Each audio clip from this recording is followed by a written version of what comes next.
오늘 하나님의 말씀은 시편 116편을 마무리 짓는 15절로 19절까지의 단락입니다. 그의 경건한 자들의 죽음은 여호와께서 보시기에 귀중한 것이로다. 여호와여, 나는 진실로 주의 종이요 주의 여종의 아들 곧 주의 종이라. 주께서 나의 결박을 푸셨나이다. 요게 이제 15절이 경건한 자들의 죽음 이래가지고서 이제 초대교회의 이제 교부들 중에 굉장히 많은 분들이 순교에 관한 말씀으로 이제 생각을 했어요. 그게 하나님께서 순교자들을 굉장히 귀하게 여기시고 아름답게 여기신다. 이제 이렇게 여기에 이 구절을 근거로 해서 이렇게 생각을 했었는데, 사실 이제 그 초대 로마의 박해에서 순교하는 사람들이 참으로 많았죠. 특히 네로 황제의 박해 같은 데에서 참 말도 못하게 이제 끔찍한 죽음을 많이 당하면서 순교 믿음 때문에 하는데, 그 후에도 이제 우리가 세계 곳곳에 하나님의 말씀을 들고 나갔던 사람들, 오늘날에도 이제 원시 부족이나 뭐 이런 데도 들고 복음을 들고 나가면서 순교하는 사람들 있잖아요. 그래서 이런 것들, 그분들을 볼 때 이제 순교자들의 그 피, 그거를 이제 굉장히 귀하고 아름답게 여기신다. 이런데, 그런데 이제 또 한편 생각해 보면 이 구약 성경만 볼 경우에는 어떠한 경우라도 이 죽음에 대해서 긍정적이지가 않습니다. 아름다운 것을 이렇게 간주하지 않아요. 그러니까 이 죽음 자체는 끝나는 걸로 이제 구약 사람들은 생각을 했었어요. 살아있어야지만 어떻게든지 이제 찬송도 하고 거룩한 믿음의 과정, 여정, 믿음의 행위를 할 수도 있고 이러는 것이 찬송도 하고, 근데 기도도 하고, 죽고 나면 이제 그런 게 아니라는 거죠. 그래서 죽음을 그렇게 좋게 생각하지는 않았어요. 구약에서는.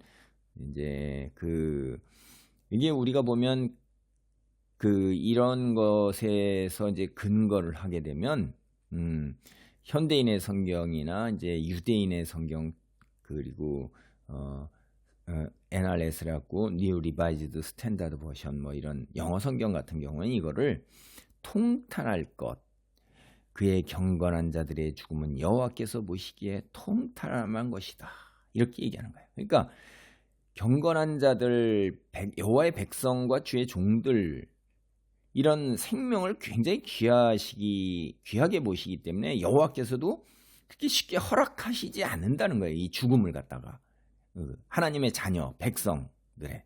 그래서 성도들이 이렇게 쭉 인생의 여정을 통상적으로 겪어가는 그 인생의 그 사이클이 있잖아요.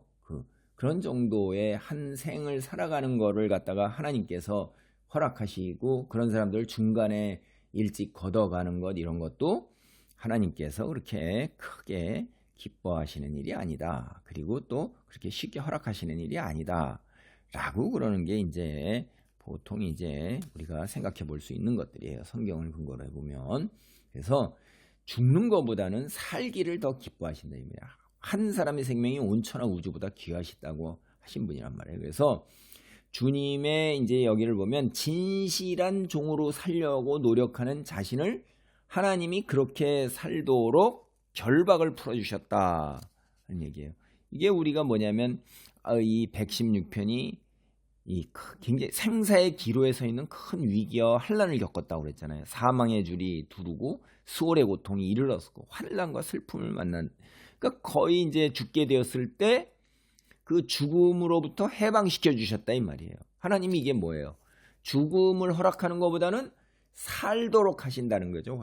그래야지 찬양도 하고 기도도 하고, 그리고 하나님의 영광을 드러내서 빛으로 온 세상에 하나님이 살아계심을 드러내고 간증하고 이럴 수가 있는 거예요. 그러니까 이게 이제 여종의 아들이다 이럴 때는 이제 보통은 우리가 한 집안에 이때는 이제 고대 사회에는 노예 제도가 있었단 말이에요. 그래갖고 스스로 노예가 되는 사람들도 있었어요. 조선 시대에도 하도 배고픔을 못 이겨서 스스로 차라리 노예가 되는 사람들도 있었어요. 그러니까 어찌 되었든 간에 이 노예인데 아버지가 이제 자유인이 된 거예요. 우리가 여기 이렇게 신약 성경 같은데 뒤에도 바울이 도망갔던 종을 풀어서 자유인이 되게 하라 이렇게 편지 쓰는 거 우리가 알 수가 있어요. 그런 것처럼 이 구약 시대에도 이제 아버지를 자유인으로 주인이 풀어줄 수가 있어요. 그 풀어주면은 그런데 그러면 그 아들도 다 자유인이 되어요. 그런데도 주인의 집을 떠나지 못해요. 그런 종이에요. 이게 주의 여종의 아들 곧 주의 종이라 했을 때 그 배경되는 이미지는 자유인이 되었어도 주인의 집을 떠나지 못하는 종, 그게 주의 여종의 아들입니다. 그래서 결박이라는 것은 소가 매는 멍에예요. 자기가 풀 수가 있는 게 아니에요. 누가 풀어주셔야 돼요? 하나님께서만이 하실 수가 있는 거예요.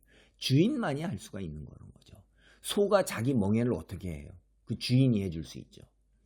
그래서 인간의 노력으로 스스로 해결하고 풀어나고 해방될 수 있는 게 아니라 하나님께서 그 속박과 통제와 억압으로부터 자유롭게 하셨다. 그래서 이제 17절로부터 보면 내가 주께 감사제를 드리고 여호와의 이름을 부르리이다. 내가 여호와께 서원한 것을 그의 모든 백성이 보는 앞에서 내게 지키리로다. 예루살렘아 내 한가운데에서 곧 여호와의 성전 뜰에서 지키리로다. 할렐루야. 그러니까 예루살렘, 시온, 여호와의 성전 다 같은 이야기예요. 예, 오늘날 이 비유는 우리는 이제 천국으로 신약시대에 와서 그러잖아요. 그러니까 이스라엘의 종교의 중심이고 모든 신앙 삶의 그 버티는 근간이 되는 것이 예루살렘이요 시온이요 여호와의 성전이에요. 그거를 하나님께 서원한 것을 백성이 모든 본 앞에서 지키리로다라는 거는 앞에서도 그렇게 얘기를 했어요. 14절에서도 서원한 것을 여호와께 갚으리이다. 어디 가서 갚아요? 갚어. 서원하는 것.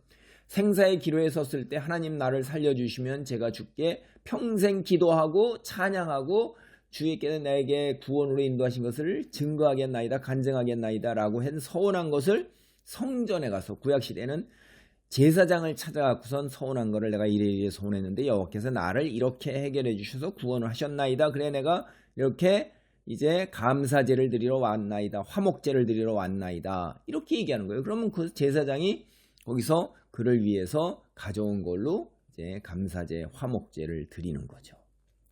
성전을 찾아가서 제물을 드리며 주님을 찬양할 것을 앞서서 이미 다짐을 했는데 이제 다시 또 재차 여기서 확인하는 거예요. 앞에서는 구원의 잔을 들고 주님의 이름을 부릴 것 이렇게 했는데 여기에는 감사제를 드리며 주님의 이름을 부리겠다. 그러니까 구원의 잔이 결국 구원의 잔을 높이 든다 비유하는 이것이 이제 감사제의 일부고 하나님이 도움을 통해서 죽지 않게 된 것 그리고 꾸준한 보호 이거를 이제 구원의 잔 이렇게 비유를 한 거고 실질적으로 이제 하나님께 그 드릴 때 그 잔을 쏟아붓는 그런 구원의 잔 뭐 그렇게 번제, 소제, 뭐 헌신해서 드리는 그 화목제 뭐 등등 여러 가지 있으니까 이렇게 감사하는 마음으로 드리는 게 레위기 7장 12절, 22장, 29절 살펴보면 이제 여러 가지 제사의 종류의 그런 것들 있어요. 백성이 보는 앞에서 감사제를 지키고 이제 내가 서원을 지키는지 지켜봐달라 이렇게 얘기를 하는 것입니다. 그리고 마지막 마무리를 여호와를 찬양할지어다 라고 하고 할렐루야 이렇게 마무리를 하고 있는 거죠. 결국은 하나님께 다 우리가 믿고 의지하고 순종할 수밖에 없는 거예요. 하나님 말씀을. 그러니까 믿음이라는 게 하나님께서 베푸시는 사랑 그거를 신뢰하는 게 가장 기본적인 요소예요. 근데 이게 보통 쉬운 일은 아니죠. 왜냐하면 여러분이 때때로 의심이 찾아올 수도 있고 그다음에 공경과 환난에서 아무리 기도해도 침묵하시고 응답이 없는 경우도 참 많습니다. 그럴 때에도 그리 아니하실지라도 라는 다니엘의 고백과 같은 이런 이제 놀라운 것 그게 피조물의 위치고 분수예요. 그 외에는 다른 방법이 없습니다. 하나님을 믿고 의지하고 순종하는 거예요. 왜? 하나님께서는 선한 것으로 채운다 하셨으니. 기도합니다. 할렐루야 감사합니다. 생사를 좌우하는 큰 위기에 처했던 그 어려운 공경 속에서 이제 주님이 놀라운 은혜를 베푸신 것을 경험함으로 평생 주님만을 찬양하고 의지하고 살 것을 다짐하고 서원한 것 그대로 하나님 예루살렘 성전을 찾아가 그대로 지킵니다. 하나님, 우리에게도 이런 아버지 주님의 놀라운 해방과 속박으로부터의 자유가 있기를 간절히 기도합니다. 환난 질고로부터의 치유와 회복이 있기를 간절히 기도합니다. 할렐루야. 예수님의 이름으로 기도하옵나이다. 아멘.